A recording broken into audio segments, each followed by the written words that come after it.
In 1750, the great Baroque master J.S. Bach died, and that same year, an 18-year-old musician in Vienna was living, quote, in a miserable little attic room without a stove, literally one step away from living in the streets. And yet this same man, 40 years later, was an international superstar whose music reigned supreme in Paris and London, as we will now hear. Welcome our next architect of music, Franz Joseph Haydn.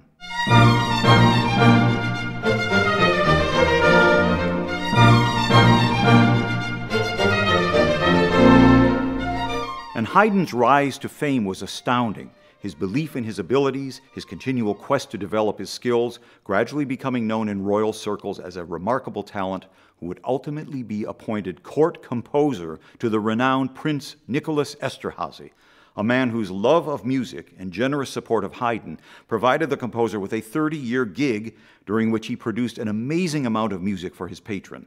And it was the orchestral symphony that dominated Haydn's output during this time. Here's a situation which most composers could only dream of, writing new symphonies and hearing them immediately performed for an appreciative private audience. And thus Haydn developed, largely, as he said, quote, cut off from the world. There was no one to torment or confuse me, and I was forced to become original. I love that quote. As opposed, that is, to cranking them out like most any other composer would have done. And almost every one of Haydn's symphonies from this 30-year period, 80 of them, was unique in some way, always searching, always experimenting to expand and perfect his craft, as well as to entertain his audience.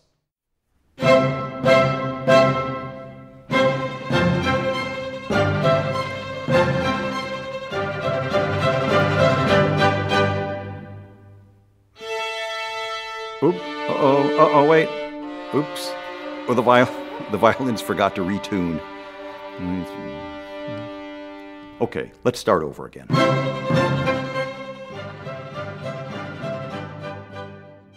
But, isolated as he was, Haydn established himself with a number of publishers, and his music gradually became known throughout Europe, especially his symphonies. Now again, the form known as the symphony was developing during the second half of the 18th century.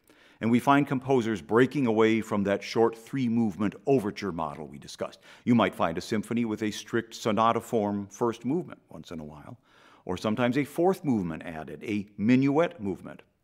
We find the Austrian composer Leopold Hoffmann writing a four-movement symphony with a slow introduction, something of a novelty in 1760, the year before Haydn was hired by Esterhazy. But these are isolated examples of things that became the standard trademarks of the symphony that we associate with Haydn and Mozart. And let's not forget that Mannheim group in Germany, where new techniques in rhythm and orchestral virtuosity were increasingly influential. So Haydn did not invent the four-movement symphonic model. He listened, he observed, he took it all in, kind of like research and development. He gradually then came into his own, fine-tuning the overall structure, the expanse, the breadth, the variety, the glorious interplay of themes and motifs, all grounded in a masterfully devised foundation of tonality, of harmony, the drama, the humor, the vivid orchestral palette, all culminating in Haydn's final 12 symphonies, known as the London Symphonies. Why London, you ask?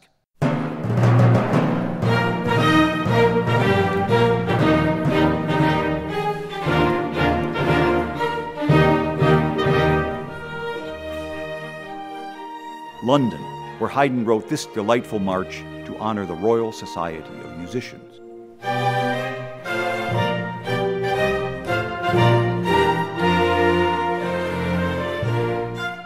Well, in a nutshell, Haydn's employer, Prince Esterhazy, died in 1790, and his successor disbanded the court orchestra, leaving Haydn essentially a free man, fortunately with a nice pension.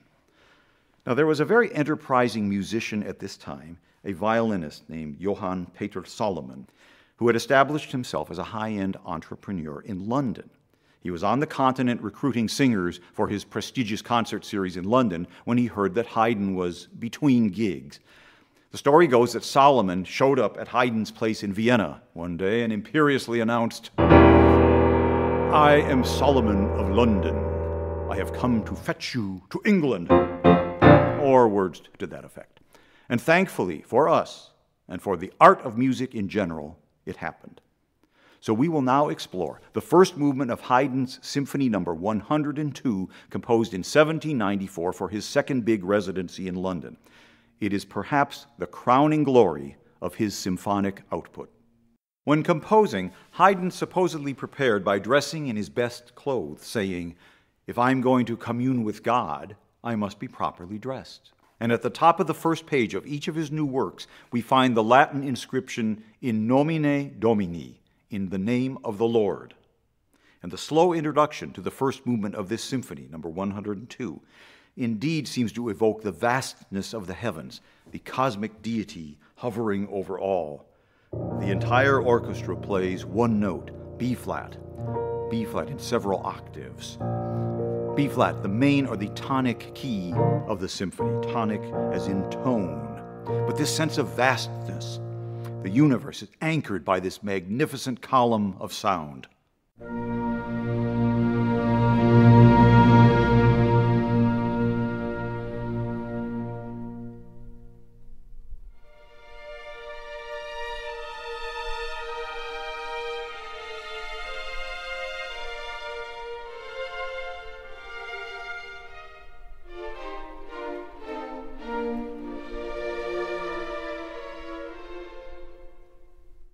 And emerging from that solemn column, you heard that serene arching motif, which will become very important as we go. I will refer to it as the arch. And it's followed by that gentle cadence that has something of a liturgical feel to it.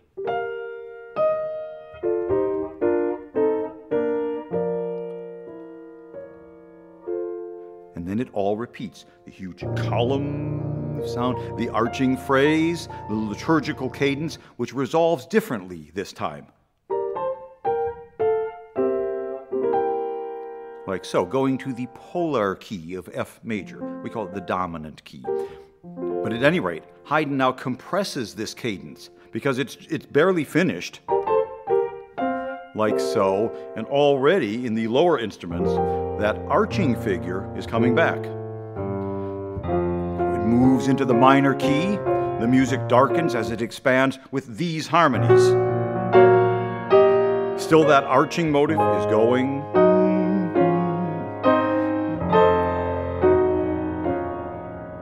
And the serene atmosphere of this introduction becomes much more mysterious. But it's the arch motive that leads us through this ambivalent territory until the music settles, at last, here. Okay, on the polar key of F major, which must resolve to the tonic key of B flat major, but it will, but we seem to hover for just a bit, a rising flute arpeggio, we hover in suspense. And then,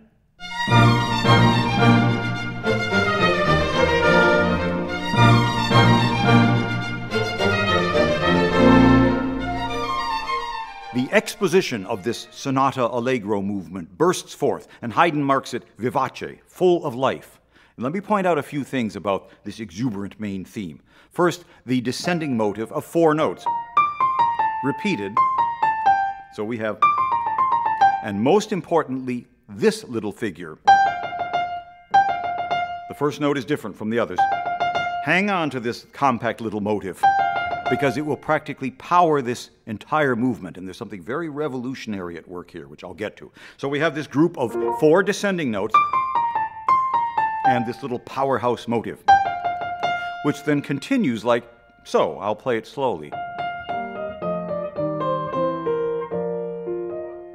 But that sounds vaguely familiar to, could it be related possibly to, from the introduction? It happens to be a much quicker version of that from the introduction. A brilliant symphonic transformation here, tying in the slow introduction now into this main vivace. Solemnity from the introduction now becomes a dance of joy.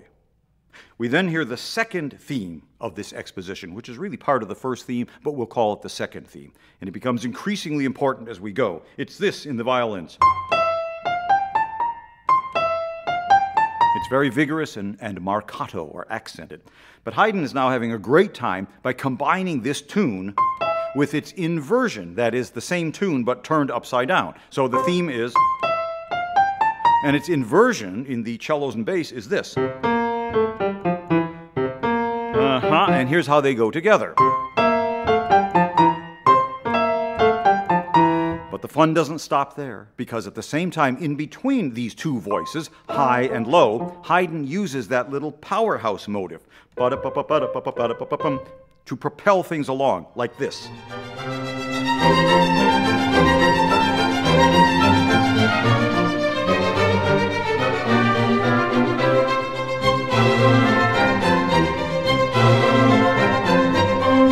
Before you know it, a big cadence heading into the polar key of F major, like so. And yet another dynamic motive, also 4 notes that are repeated. And I know it's impossible to recognize this, being swept along by the excitement of this music, but if you slow down this dashing motive about 10 times slower, you will discover that it's the same serene, radiant arch motive from the solemn introduction. Now is converted into this rollicking and a big, distinct, emphatic cadence in the key of F major. Whoa, what is going on here? Everything was going so well, it seemed. Suddenly the entire orchestra locks in to this big unison note A. And then silence. Were we having too much fun? And this, rather startling. Any relation, do you think, to that vast column of sound with which the symphony opened? Could be. With a brilliant man like Haydn, these things are rarely ever random occurrences. Anyway, we now hear Haydn's closing theme, the third theme to the exposition, and it's in the minor key, rather brief and shadowy, like so. And another big blast, and the theme continues.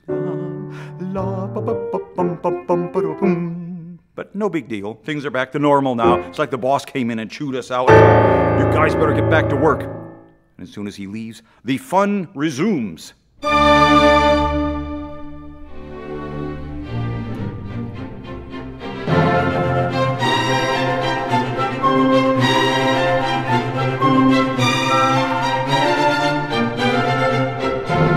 And there, we heard the second theme again with its inversion underneath it. But Haydn is at it again because the melody now becomes the lower voice in the second violins. And the formerly lower voice, the inversion, is now the upper voice. So together we have this in the violins. While at the same time that powerhouse motive is now driving everything in the cello and the bass. Like so. It is crazy. And our exposition now closes with this little motive tossed back and forth between the first and second violins. I'll play it slowly. It's based on the little figure, the powerhouse motive, as I call it. Much slower than it actually goes until all the voices come together softly and delicately, and we have an unexpected, gentle close to our exposition in the polar key of F major. We call it the dominant key. I've been referring to it as the polar key because it exerts such a strong polar feel with our main key. But the dominant key here, we cadence in it here to end the exposition. This is a strict requirement of the new classical sonata form, that your exposition will end in the other key, the dominant key. At any rate, so here is the entire exposition, that is, beginning after the slow, solemn introduction, where all of these elements are combined in a brilliant but orderly way to produce a magnificent symphonic exposition.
Before we move into the central development section of this sonata movement, I want to do a brief sidebar and explore that little powerhouse motive, this one, that almost functions like an atom, a fragment of energy that continually drives the music forward. This, it's an example of what we call an appoggiatura, which comes from the Italian word appoggiare, which means to lean onto or to give a little weight. And you'll notice that the first note of the group is higher than the others. And it functions in a way outside of the harmony of these chords that accompany it. And when this little figure is played very quick and very snappy, ba-da-ba-ba-bum, or ba-da-ba-ba-ba-da-ba-bum, like Haydn does when he chains them together, it provides vitality and sparkle to the music. And this appoggiatura figure was a big, big thing in the classical era, very often in vocal music, in opera, where at a slower tempo, it lends music a very expressive sort of sighing effect. This, that is an appoggiatura, big time. Or take this, a typical Mozartian phrase like so. Without the appoggiatura, it would be this. Very lovely as it is, but with the appoggiatura, it's more expressive. You hear the intensity of the harmony on that?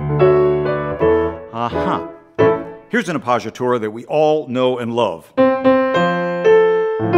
Haydn. I know. But without the appoggiatura, here's what you would sing. You don't want that. Nobody wants that. Appoggiatura, that slightly intense quality now in the harmony. Happy birthday, dear Haydn. Yes. So the next time you're blowing out the candles, make sure that the appoggiatura is sung correctly and in tune. In Bernstein's West Side Story, there are appoggiaturas in the beautiful duet between Maria and Anita, incredibly tender and emotional. These are appoggiaturas.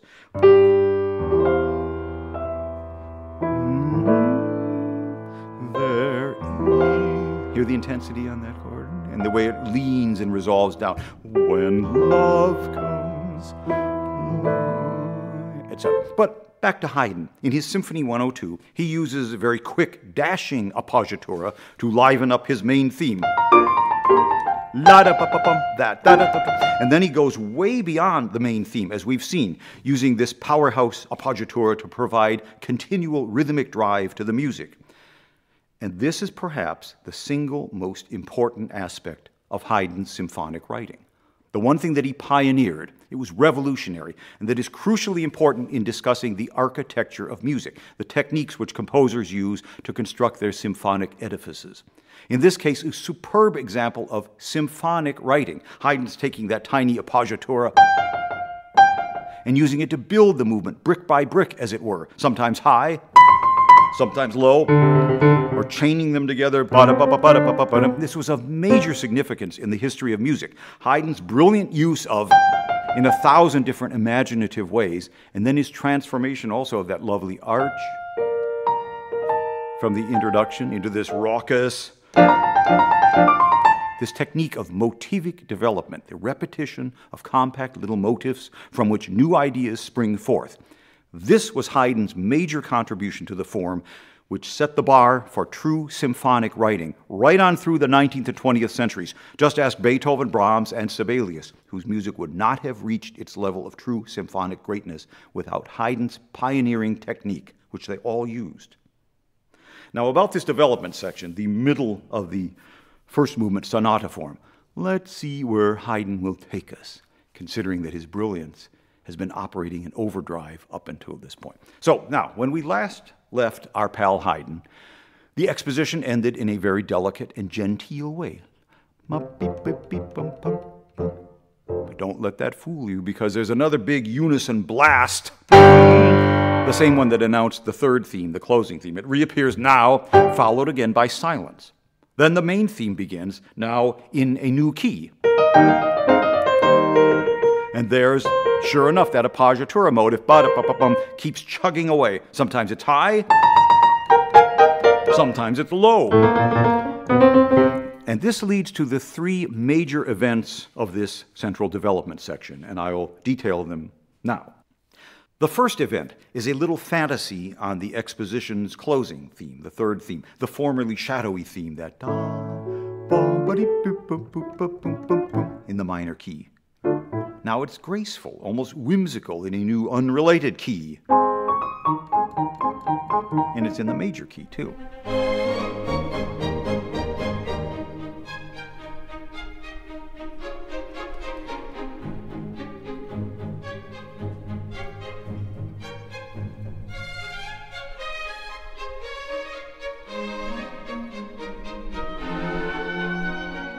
And Haydn soon unleashes this delicate theme in a grand, dramatic version. And he moves into new harmonic territory, like so. And we now encounter the second major event of this development, where Haydn takes the secondary theme, this one, the one that he inverted in the bass. Well, this theme now receives the Royal Baroque treatment, contrapuntal treatment in three different octaves, like so. In the upper range, the middle range, the lower range. Like Papa Bear, Mama Bear, Baby Bear, all together. A three-part canon, the voices following one another. Haydn now compresses this so that each of these entrances almost steps on the others. I can't begin to play it, so listen to the orchestra and the bizarre phrase structure and harmonic progressions here.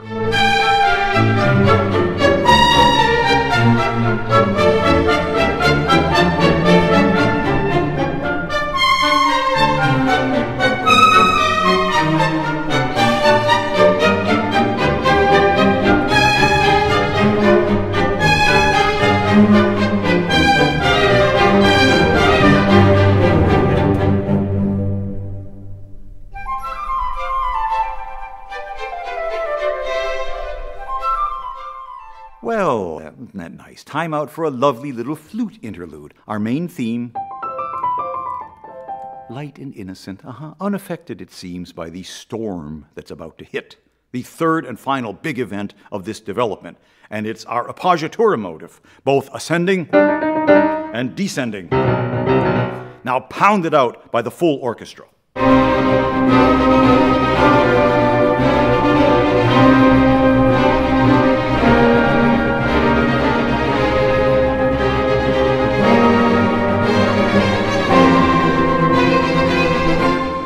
And this leads to one of the craziest recapitulations in musical history, as the violins are reintroducing the main theme.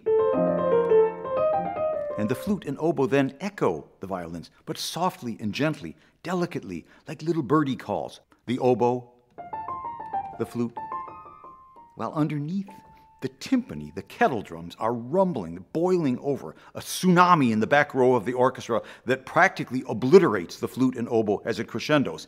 And the recapitulation of this main theme, all of this happens so fast, it's very easy to miss it. It's almost like Haydn knew that he shouldn't do this. But the London audience was on the edge of their seats waiting to be startled and thrilled by each of Haydn's new audacious orchestral effects.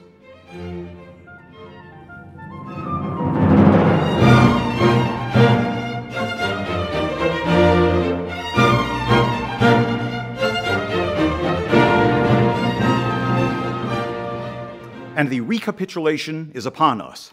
And things occur pretty much in the same order as they did in the exposition, except as the new sonata allegro form demands, everything now stays in the main key, the tonic key, the home key of B flat major, and does not modulate into the polar key of F major, as it did before in the exposition. So now you will hear the main theme in its triumphant, timpani-powered return, the secondary theme, in tandem with its inversion. By now I've lost track of which is which, but who cares? You'll hear that lovely arch motif from the introduction, in its accelerated form. And the recapitulation is actually short. As the great Haydn scholar H.C. Robbins Landon wrote, quote, "The first movement of Symphony 102 is a fantastic and brilliant essay in sonata form, an essay in compactness, in expressing a powerful thought in the shortest possible form. But there are two fabulous new things that Haydn does now as the movement nears its end, since a literal repetition of the exposition would never do for Haydn. The first of these things occurs during the recap of the secondary theme, this one, accompanied by its inversion, and the appoggiatura motive plugging away in the cellos and basses. And now back in the exposition, this led directly to the closing cadence. Like that, a very proper cadence, and very softly. But Haydn is having way too much fun now in the recap, so he writes a new cadence at this point.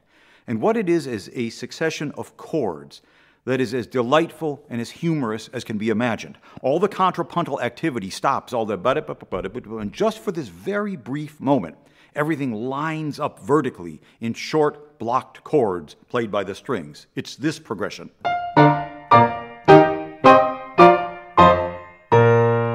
The strings play. But the rest of the orchestra, the woodwinds, brass, and timpani, play the same chords, but on the offbeats, delayed, like on the backbeat, opposite of the string. So we get this kind of oompa effect. Bum, bim, dim, dum, dum, dum, hum, hum.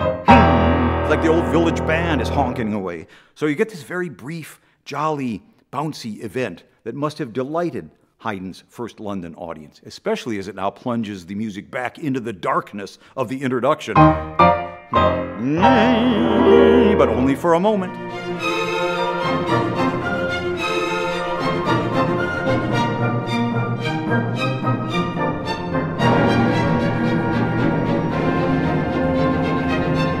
That is so wonderful. But here's a sidebar now. I can't move on to the end of this movement without mentioning something very curious here.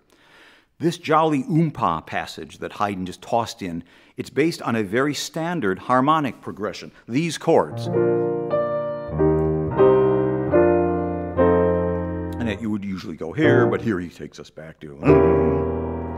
And this occurs at a very specific juncture as this first movement is about to end. I mention this because our series focuses on the architecture of music, and Haydn does a very similar thing at the same point in the first movements of a number of his other London symphonies. It's like a fingerprint, if you will, a little signature gesture that he throws into his listeners, that little extra bonus that lets us know that all is right with the world.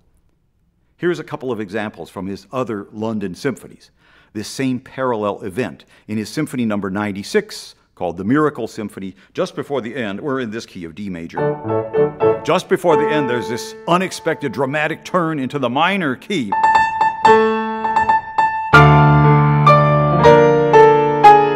And it resolves like something. And there is that same progression. And he even continues it.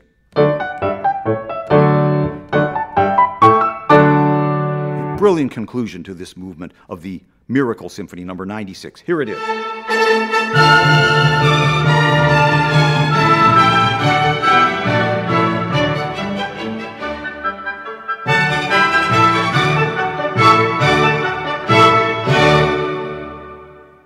And here's the similar passage in the Symphony No. 98. There's this ominous motif with which the symphony opens. Well, near the end, at the very same point, near the end, Haydn turns this thing, he turns the orchestra into like a huge giant calliope. Leading to, there is that same progression.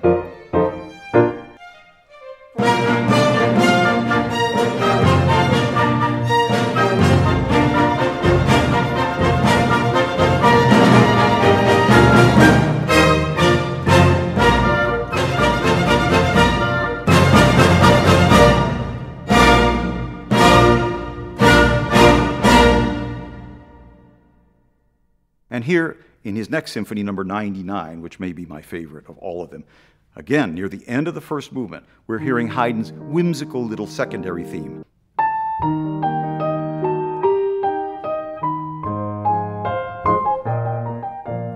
Leading to a full statement from the entire orchestra and another glorious resolution on.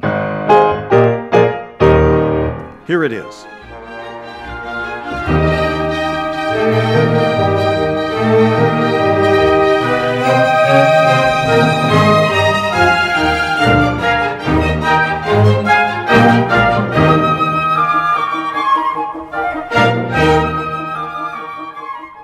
you'll hear there the bassoon and horn were doing this little oop, oop, oop, oop. Very comic. Haydn just could not help himself. Very, very humorous guy.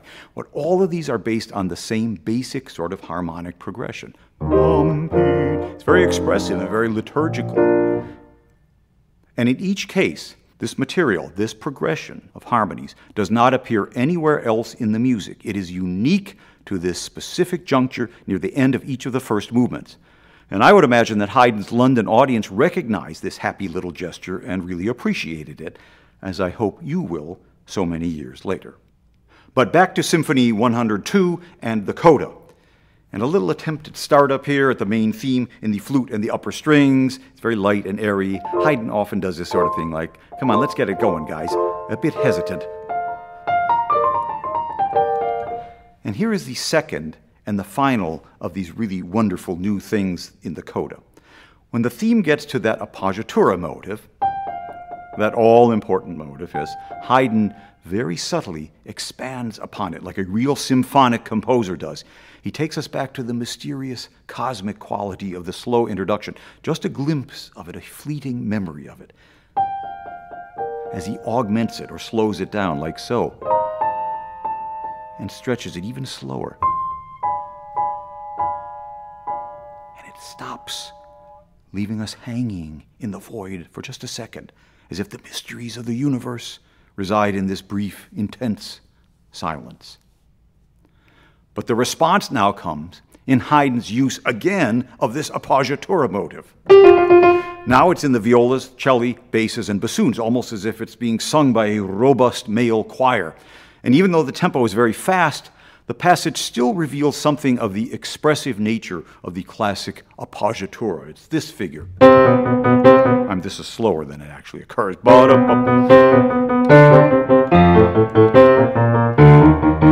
only when you put the harmonies in the upper voices of the orchestra against the appoggiatura do you really understand and perceive how expressive this figure can be. I will play it much slower, but here it is.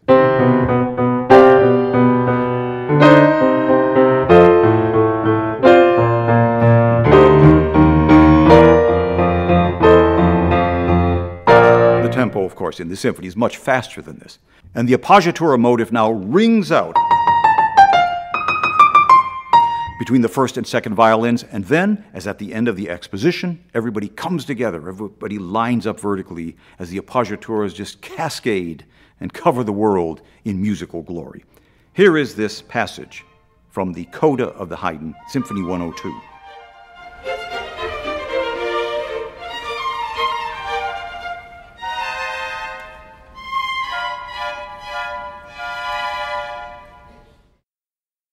Come on, the suspense is killing me.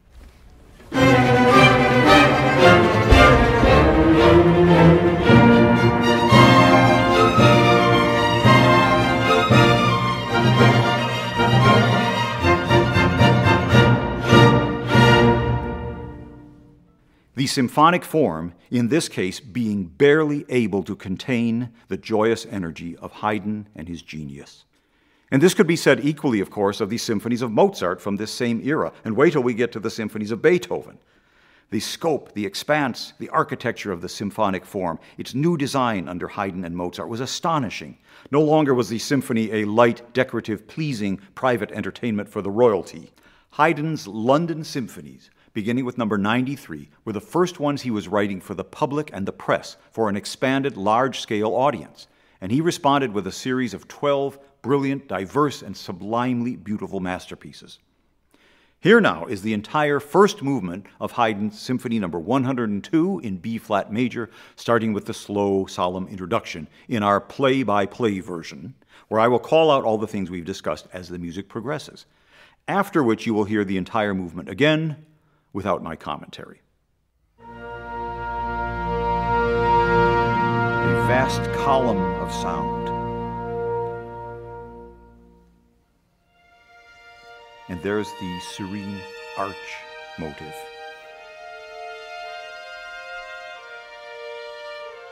And a somewhat liturgical cadence.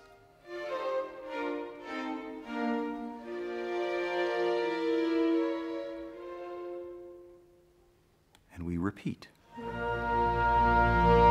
the silence of the cosmos,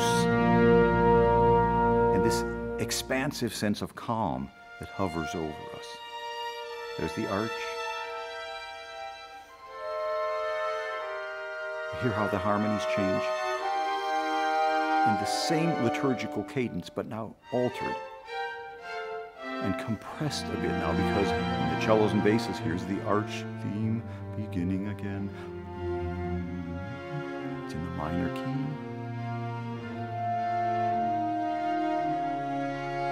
And listen how Haydn develops now using that four-note motive in the winds.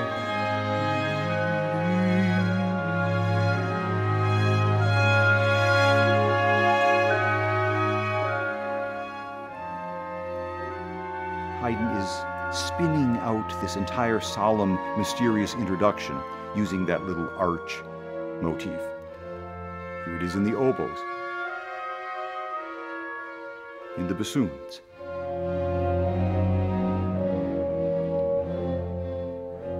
Now an extended cadence that will ultimately settle on the dominant chord, the polar harmony that will soon resolve. We hover for just a moment.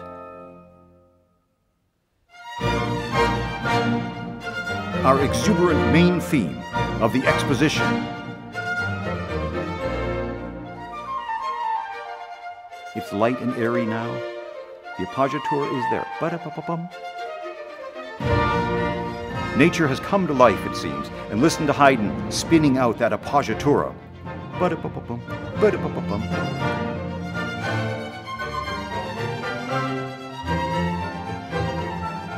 All the repetitions, the expansion of that appoggiatura motive.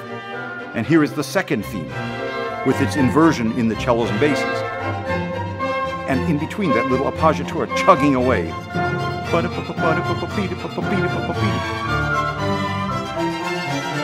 And now the arch from the introduction returns. There it is, sped up, transformed into a dance.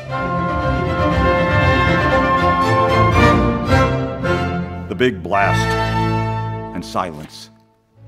And our third theme, the light, shadowy one. Silence again.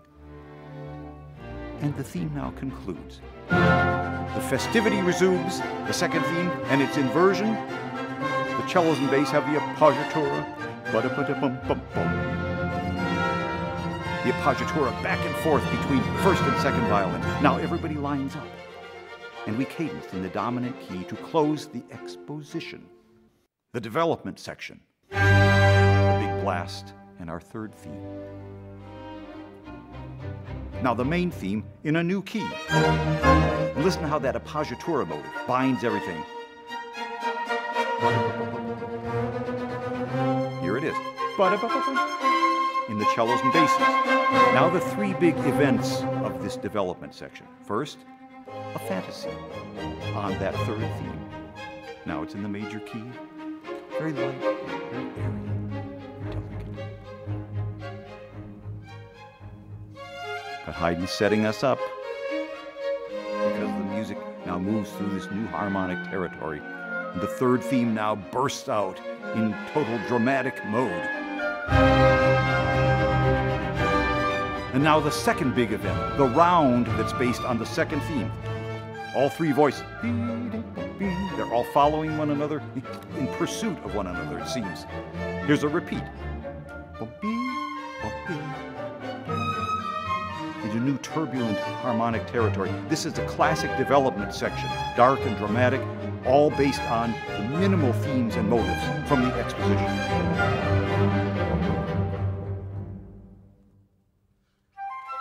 And a lovely, cheery little interlude, our main theme. But it's another setup. Here's the third event of the development, the appoggiatura motive just hammering away.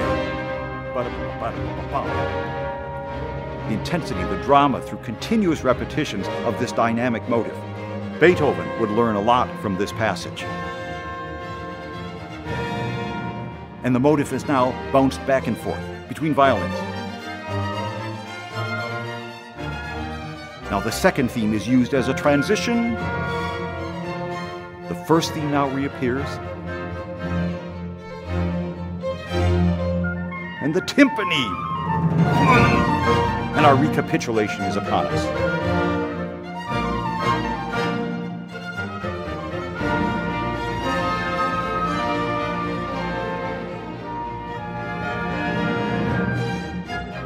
And here is our secondary theme with the inversion.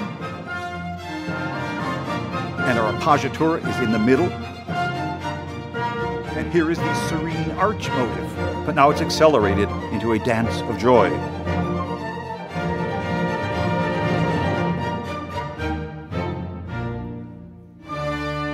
Big blast is back, and that shadowy third theme.